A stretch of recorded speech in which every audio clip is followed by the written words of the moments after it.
Kamusta sa inyong lahat, mga kabayan? Paano ang US experience mo? Yung munang beses ko sa US, paano yun sa Pilipino? Nanonood ng mga video na ito para mag-alam ng answer. So, enjoy ng mga video niyo. Tara na! So, dito kami sa border, di ba? Tapos, meron lang lalaking lineup ng mga sasakyan. Mga 50 sasakyan. After sasakyan natin, hihintay ng kami, di ba? Tapos, ang traffic ay mahirap para mag-move at slow yan.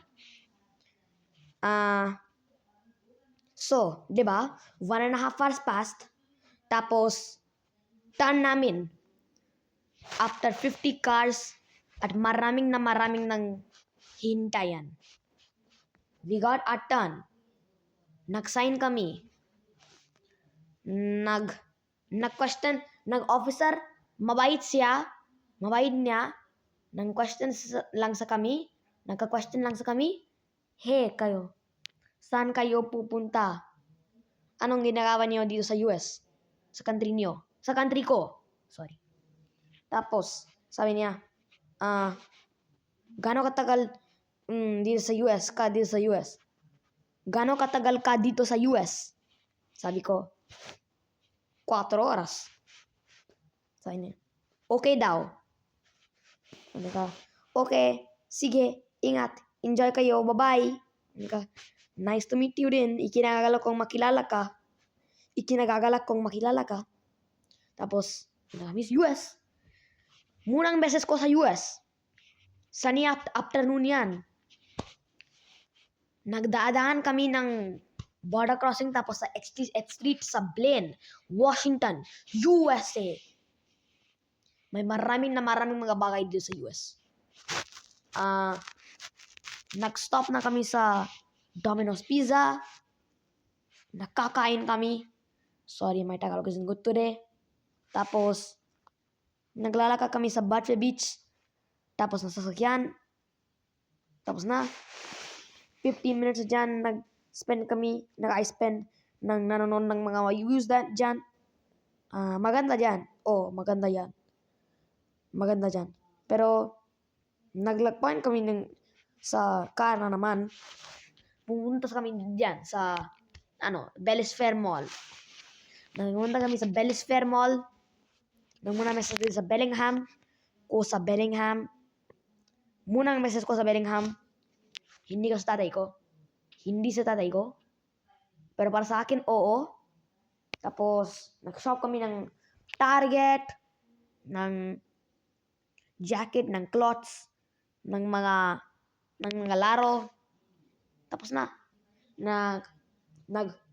nagkain kami dyan sa food court nila sa Bellis Fair, Washington Mall, Bellingham.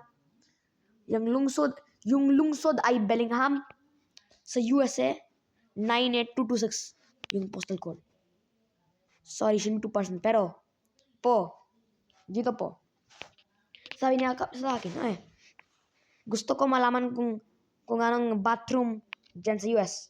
At maganda yun. Maganda yung mga CR at yung water fountain zone. Talaga. Talaga nang-enjoy kayo. Ganda. Tapos, nagre-relax kami sa upuan, sa mga upuan sa mall. Tapos, nag-drive kami lang babalik sa Canada. Pascaster, Ferndale, tapos sa Blaine, Barsby din, yata. Siguro. Tapos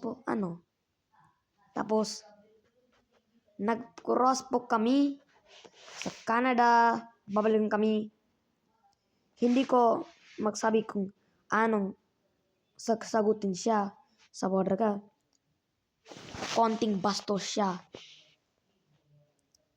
Hindi ko mga sinasabi na. Hindi ko yan mga sinasabi. Pero, napunta kami sa bahay, sa tatay ko. Nag-chill ko house sa tatay ko. Tapos nakilala ko yung tatay ko hanggang sa, tapos sa isang linggo. Tapos, yung araw ay wakas. Sana ko nag-enjoy kayo ng video na ito. Salamat sa panonood rin ng video na ito. Salamat sa panonood. Paalam. Ingat sa inyo. Ingat kayo. Have a good day, guys. Paalam.